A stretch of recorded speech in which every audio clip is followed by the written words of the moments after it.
Welcome to Section 420, Talking Yankees. Hey, Dylan, welcome to the show. Hey, thank you for having me. It's a pleasure having you. So it's the Drummey Angle. Now people can follow you on Instagram at the Drummey Angle. And of course, there's a link there where they can check out some of your blog, your website, and all the great stuff.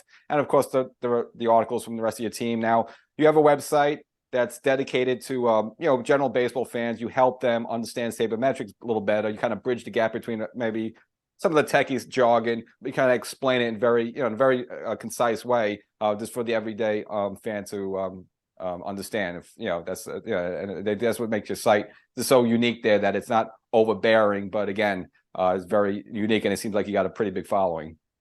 Yeah, we've been doing decent for ourselves. We started out it started out with just me. Basically, I my goal is to work for a Major League Baseball team. And then a lot of my people just around me felt the need that they also like sabermetrics and they wanted a place to publish their work that they didn't really have an opportunity to do so otherwise. And now I think I have 8 staff members under me now, and we've grown. But yeah, we're starting to get a bigger following, get a lot more views on our blog, and I'm loving it. Instagram has done really well. People seem to really appreciate our content there. But yeah, just explaining sabermetrics, people want to learn about it. People want to learn about what's changing baseball. So, I mean, what's kind of like maybe just different between your site? There are some of the sites a little similar, but you guys kind of stick out a little bit more. Like, what just makes you guys like different than some of the other sites that do somewhat something similar? Absolutely. So our perspective, I'd argue, is a little different just from the fact that we have such a wide range. We have people like me on the site who are doing research, basically we're publishing research and stuff like that and providing frameworks and guidelines for people to follow under a sabermetric standing. And then some of our authors are finding, presenting a more the regular conventional view that you can find with other sites, but also are adding a bit of a sabermetric twist to it, if you get what I'm saying. So we kind of provide a wide spectrum instead of maybe having a sole focus on one or the other. Like if you go to fangraphs.com, most of what you're going to see is purely sabermetrics and purely that. And to be honest, a lot of it to go to a site like that, you have to be initiated a bit in sabermetrics and know a decent bit about it to actually understand the articles. So our goal is that there aren't those barriers to entry when people read our stuff. We want people to be able to come in with what they know and actually understand some of the conventional stuff, be familiar with it, and have that, but also have the sabermetric guide to it that they can look at something and be like, oh, that's why this player is valued more, or this player is that, and they can start to understand a little bit more about baseball. Gotcha. So you're the founder of the Drummy Angle. So how'd you get this, blog and site off the ground?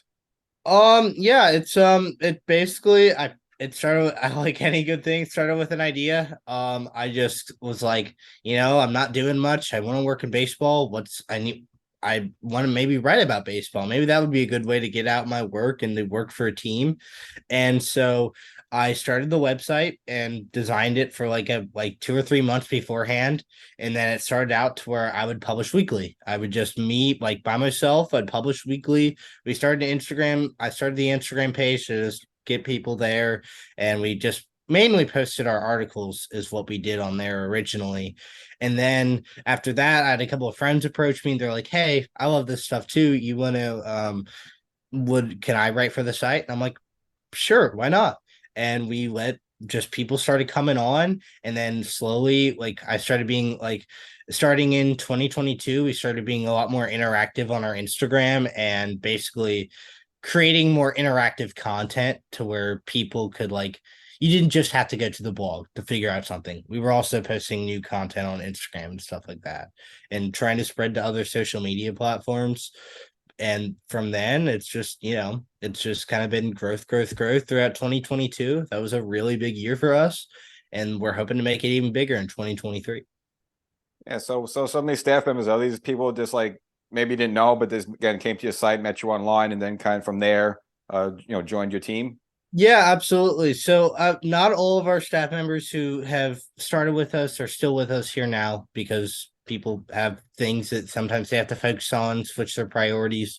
But it's basically started out with I met a friend at a conference over the summer that I did, and he basically became my. I mean, he's probably one of my closest friends now, but he goes to LSU, and I go to the University of Kentucky.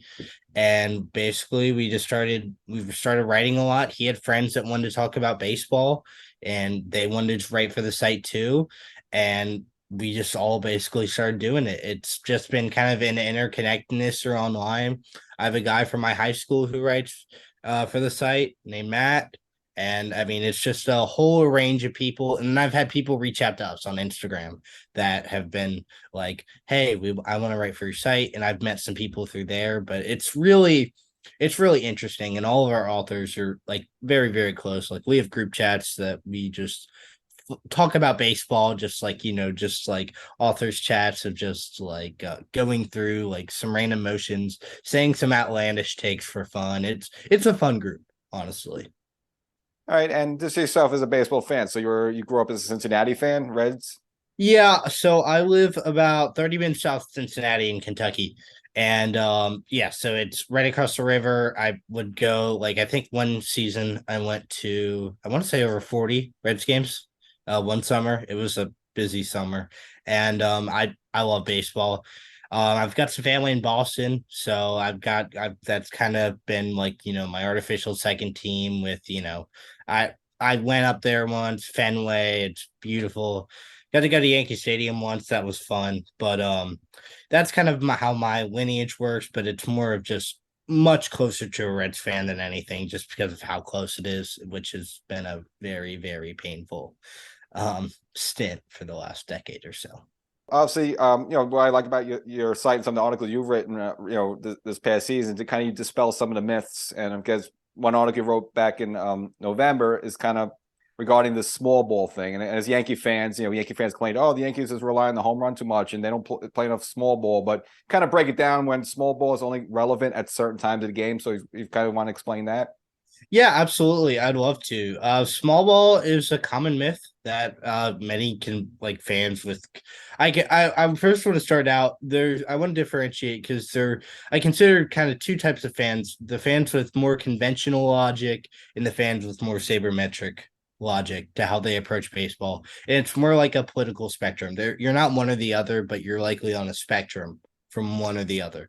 And I think a lot of conventional leaning fans hold on to the myth of small ball that you can play, get runs and stuff like that.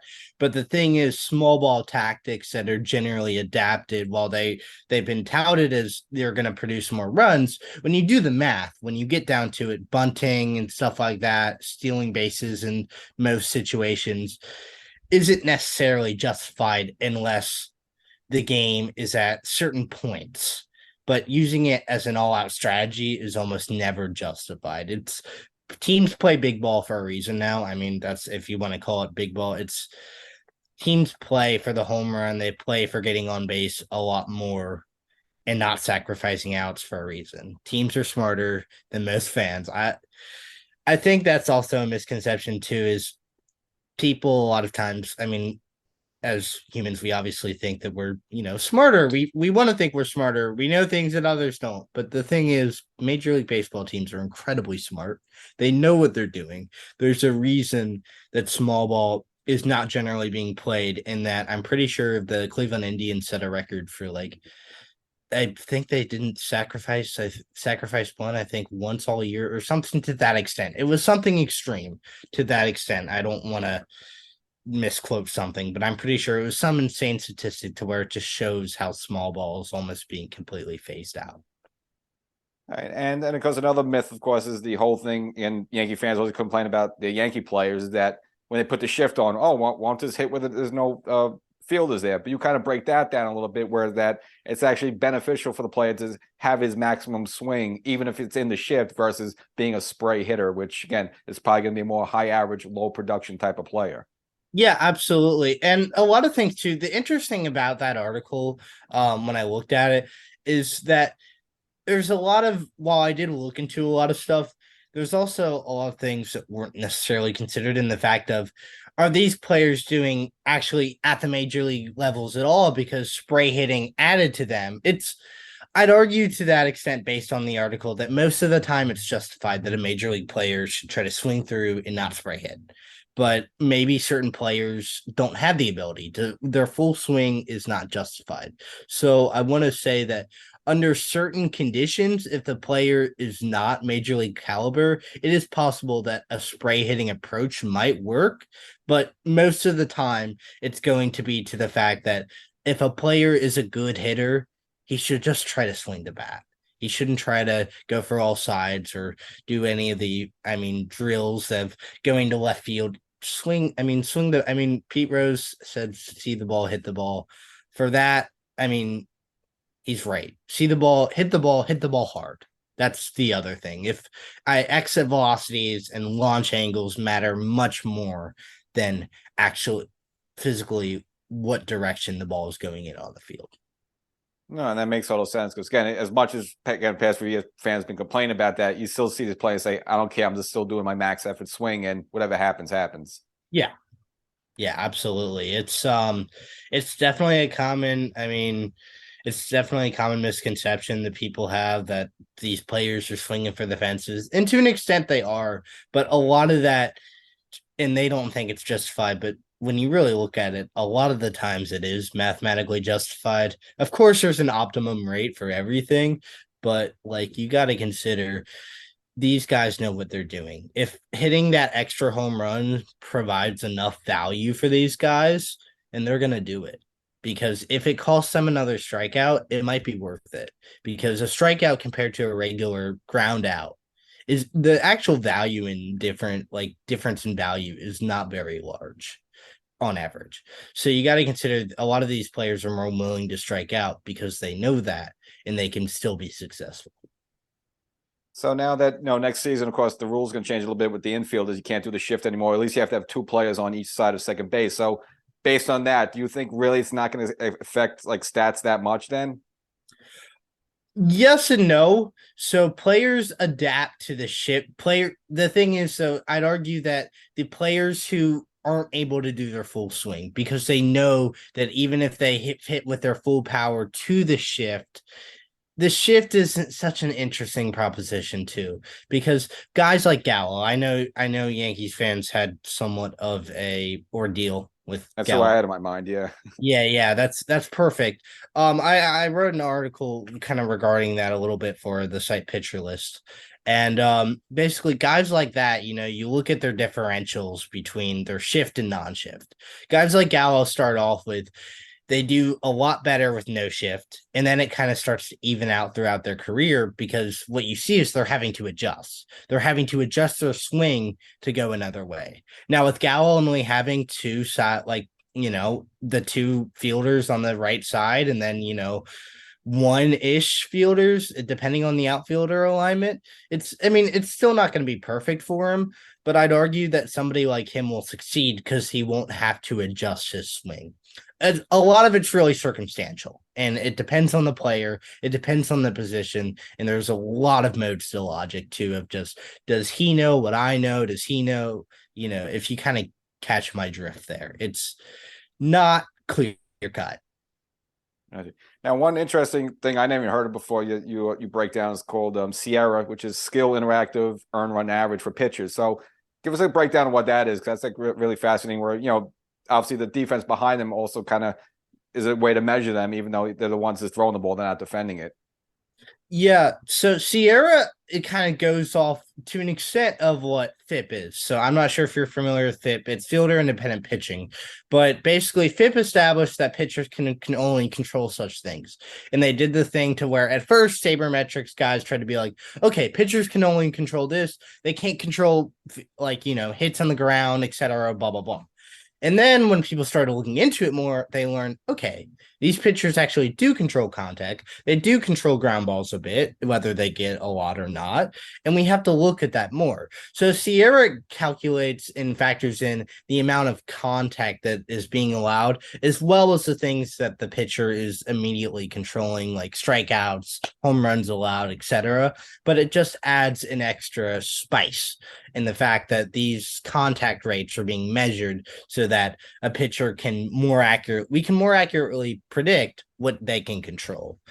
Sierra is one of the best predictors of ERA out there, just as far as this season's Sierra and the next season for ERA. It's not the best. If you're there's another stat that I love. It's called predictive classified run average, and that's a whole nother beast that I think would probably go beyond the scope of this. But basically, it's another metric that's completely predictive in nature that aims to predict ERA through contact rates, but also factors some exit velocity stuff, and some other stuff. But Sierra is just mainly trying to factor in contact rates as well as the stuff of the other like fielder independent pitching and that to kind of make a more predictive sabermetric.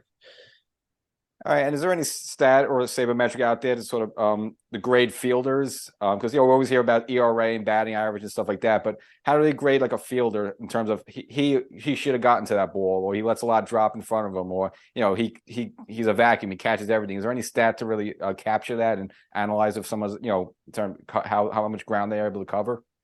Absolutely, yeah. So it's fielding stats are the hardest, I will admit, out of any stat of any category. Fielding stats are the hardest to calculate just from a regular standpoint. I'm not in love. DRS and UTR used to be the prime thing of what people use, which is based on Sports Info Solutions, which basically they have guys look over fielding tapes and count how many runs a guy's saved by looking at video and stuff. And I think both are really subjective, and I'm not in love with them.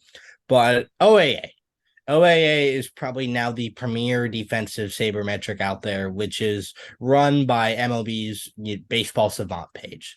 So basically, what happens is they take the path of a ball and what its expected runs created would be, and they actually average how many outs that have been saved based on what this player did, how fast he got there compared to the average. It's truly an interesting metric, and I would argue just because it uses all of the data of the individual players and it's not a subjective measure, it's probably the best look at a player's defensive metrics. I mean, there's one guy who I love that, and what you get with that is there's huge differentials between that and other defensive stats. So you just got to be careful. Defensive stats, we're still working on. They're probably the farthest from perfection. But if you were to go with one, outs above average on baseballsavant.com. All right, it's interesting. Yeah, because when the Yankees brought back kind of fluff, or at least they kept him with an arbitration deal. A lot of fans are unhappy with him because he had some fielding gaps, especially in the playoffs. But Aaron Boone said, yes, they look at the stats regarding him. They say he does get to the balls correctly, this whatever that was had the justification for keeping him, but you never really know what type of stat they use to do that. But yeah, like you said, I'm sure they have their formula. Yeah, and so that's the public version. I'm sure the Yankees have their own internal metrics to do that basically adjust based on OAA. But it's guys like that, if they're signing them for a fielding deal, it kind of goes back to the point of major league teams know what they're doing. A fan can say, oh, hey, he missed this when it was crucial. It was just odds that he happened to miss it at a time that you were watching. We really do put recency bias. That's a huge thing for a lot of baseball people, and I think it really hurts how people view players and their act compared to their actual skill level, what they're actually worth. All right, and staying with the Yankees, of course, the big news this offseason was the big contract they gave to Judge, 9 years, $360 million. Of course, all these players, no one's ever worth that amount of money, but nevertheless, there's a justification for it. So what's your take on the whole Judge contract, what he provides, the length? Like, what do you feel about it? Well, I will I will never justify giving a 9-year contract to a guy who's like over 30. So I'm gonna start there. So I'm not a huge fan of the deal. I think so. Obviously, any deal like that, they're expecting to gain value in the short run, and they're attempting to lose value in the long run. So they're sacrificing the future for now. So when you consider that, it gets a little better. But I'm just saying, Judge has to produce quite a bit for that type of contract, and I'm not sold that he can over that long thing.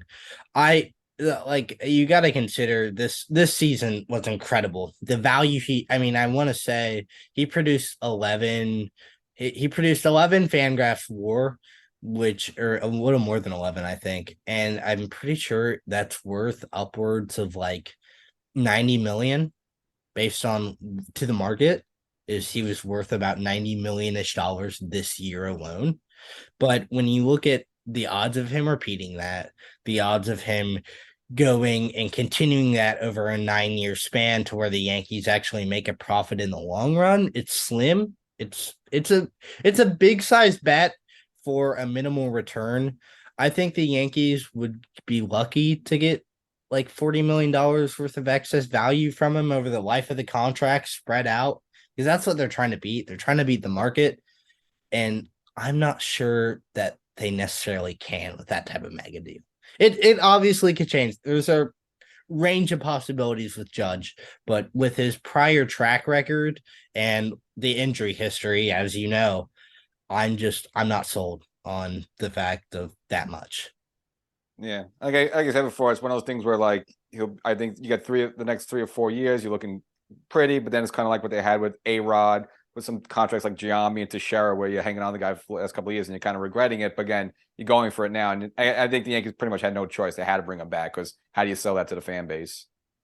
Yeah, absolutely. And another thing you got to consider too is, I mean, there is some intrinsic value to the fact that you're keeping him for him, not just his baseball production. From a purely baseball point, wouldn't, but there's a lot more to that. The decision's a bit deeper in depth. So actually looking at that more clearly, and you see that maybe he had to, so the Yankees fans wouldn't like revolt. I mean, it can be a little more justified, but like if I was a major league GM in that standpoint, first of all, that's a tough position for Cashman, but I mean, I don't think his first offer was that bad. I think I would have probably paid his first offer.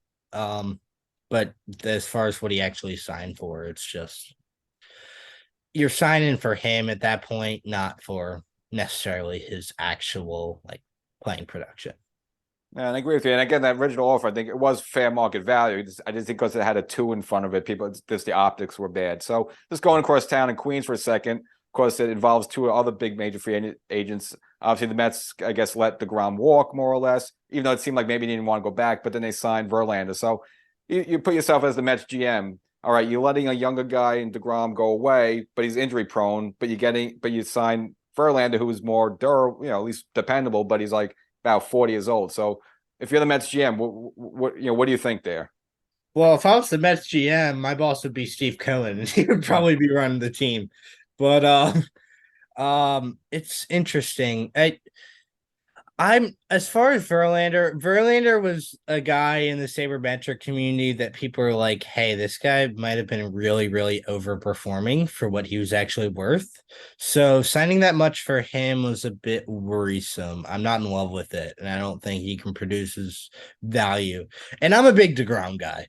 Like I'll personally admit, I'm a huge Jacob DeGrom fan, and I think he is when he's healthy, he's the best pitcher on the planet. So if that's the thing, the Rangers signed him for 37 million ish a year because they're betting on whether he will stay healthy or not. That's about the median of between his value when he's healthy and his value when he's not, which is obviously zero. If he's healthy for a full year, I mean, he could potentially be worth like 70-ish million dollars a year. Like I definitely think that's within range for DeGrom, but that's whether he stays healthy. And the Mets have obviously knew that, and I'm sure they offered an offer that factored in the injury risk a little more, and that's why they couldn't re-sign him and didn't want to re-sign him almost to a longer term deal. But I think the Rangers, I mean, I would tilt that deal like because of the injury risk slightly to be player friendly in the fact that I don't know if the Rangers will produce excess value based now, but I think in the long term I think it's very possible it pays off if they can fix his issues. As far as Verlander, it's a short term deal. I don't think injury risk is as worrisome, but I don't know if he'll produce his value. I'm not a big mega contracts guy. I just, that's just not how I roll. Gotcha. Yeah, I agree with you. Again, if he's healthy, DeGrom flat out the best pitcher in baseball. I just think, of course, you always got to hold your breath with him, just because he puts max effort into everything, and that's usually what ends up getting him hurt. Yeah, absolutely. I would agree. And I mean, that's the big thing about sabermetrics is trying to tackle next of injuries are a very, very big deal in developing guys to be more sustainable. I think that's what you're getting with a lot with Cal Bodie and driveline baseball. You're getting a lot of that or body. I'm not sure how to pronounce his name, but I think you're getting a lot of that with that type of stuff of people trying to tackle these injuries. And if Texas can hire the right sports science people and hire the right biomechanics, maybe they can fix DeGrom and maybe they can do it to where when he pitches his, at sitting 99-mile-per-hour fastball, that, he doesn't like die and like tear his arm because it's not natural. But I think with the right people, they can make it work for a long enough time. Yeah, and they always said Met fans would claim if he could just dial back a mile or two on his pitches, it would be better. But again, he does max effort. So, just I guess as we almost that wrapped up here, you as a Cincinnati Reds fan, what do you think about Pete Rose and again the fact that he's still not in the Hall of Fame? Yeah, so it was a big day in Ohio on January 1st. Sports gambling just became legal, and Pete Rose placed the first bet on forever, like in Ohio ever, and that was a pretty big deal. He's still revered as an icon here. Um, it's interesting to me. It's personally, this gets obviously away from the more sabermetric stuff, but personally, I don't. He has a home in Vegas. He lives there. He hasn't done himself any favors. I definitely don't think he'll get in during his lifetime. He may get in post mortem, but I still think that's very unlikely because he hasn't followed the character clause very well, and he hasn't been a role model. He hasn't recanted his ways. He's still a gambling icon for denying what he did, for doing what he did. So I don't think that Major League Baseball, and especially the Hall of Fame, who are notable, just, they're very set in their ways. I don't think that they're going to let him in. And I'm not sure based on their current criteria that they should. Interesting take. So, all right. Well, again, so people could check you out. The Drummey Angle. So, any fan out there, if you're kind of afraid to sabermetrics or it's just too complicated to me, I would suggest check out your website, the Drummey Angle. And again, you and your team do a great breakdown. And I hope you achieve your dream of becoming an employee of Major League Baseball. And I hope maybe you sound like a smart guy, so I hope you work for the Yankees. Yeah, I don't know. I'm not gonna lie. I've kind of had my heart set on I've kind of wanted to work for a small market team. Feels like Yeah, more come on, do the Yankees.